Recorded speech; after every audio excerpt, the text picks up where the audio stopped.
Jim from Advanced Performance Shooting, and no surprise, I'm on the range again.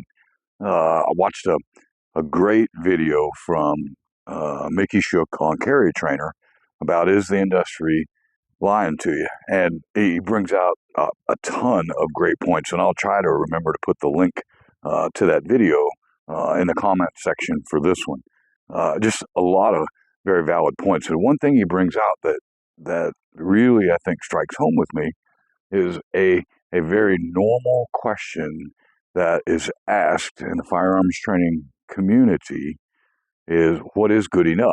I think the better question is, how good am I? Far too many people, far too many instructors are trying to put an answer on what is good enough. It's this way or it's that way. I think if we shift the focus of the question to the student and ask the student to ask themselves, how good am I?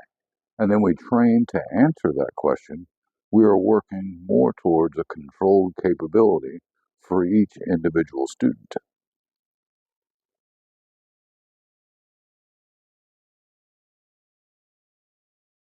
Any firearms instructor worth their weight, especially when we get into what a lot of people are terming the performance side now, when we're actually trying to tie speed and accuracy together, whether it's in a competitive event for a defensive reason. Any trainer worth their weight is telling their students to worry about the fundamental accuracy, build that first, and the speed will come.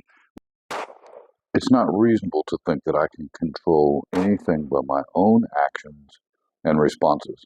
And with the confidence of knowing how good I am, that control is easier. If we start with the question, how good am I, and develop a firm understanding that is unique to each individual, good trainers can still help guide progress and results based in solid practice and relevant data. Then part of the answer becomes a moral and ethical decision for each person.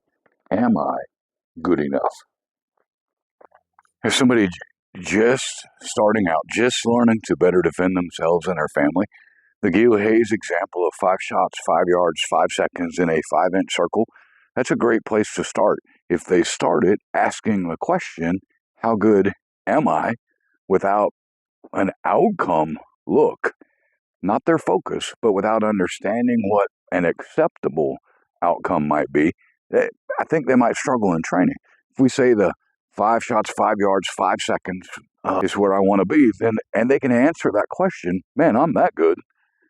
That gives them information. Then they switch over to from the holster. Then they switch to from concealment. And then they switch to, can I do that 5 times in a row? We can take virtually any drill, shoot that drill.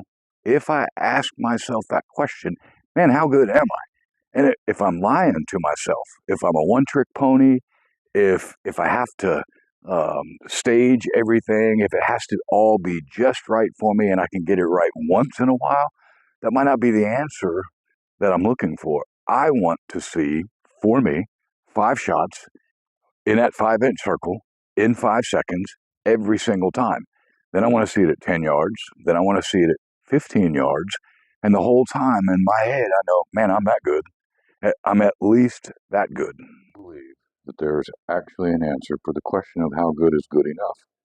If there's not an answer, then it's not a worthy question. If there were an answer, then it might be a limiting factor.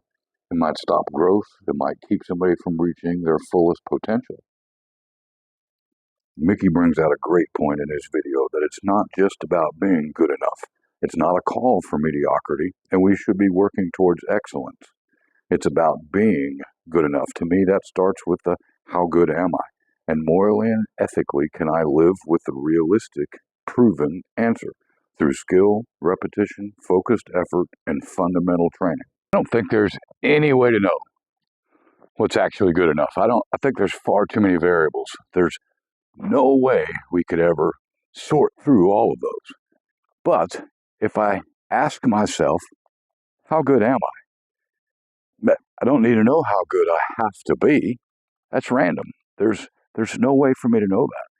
But if I can maintain a standard that I believe is acceptable practice, it needs to be based in reality. But if I can maintain that standard and ask myself the question, man, how good am I? And then know what the answer is, I think it gives me the options that I might need. At least it gives me knowledge that might become useful later on. As a training community, instructors might not be able to work past the question of what is good enough. There will always be opinion-based answers.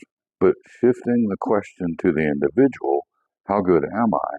And then working to increase the standard might make training and practice more meaningful and focused for each individual.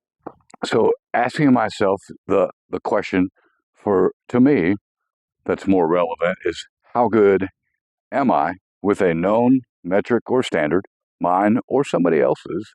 And I worked back to 15 yards in my walk back exercise. The time still wasn't a problem, but I pushed one shot just a little bit low.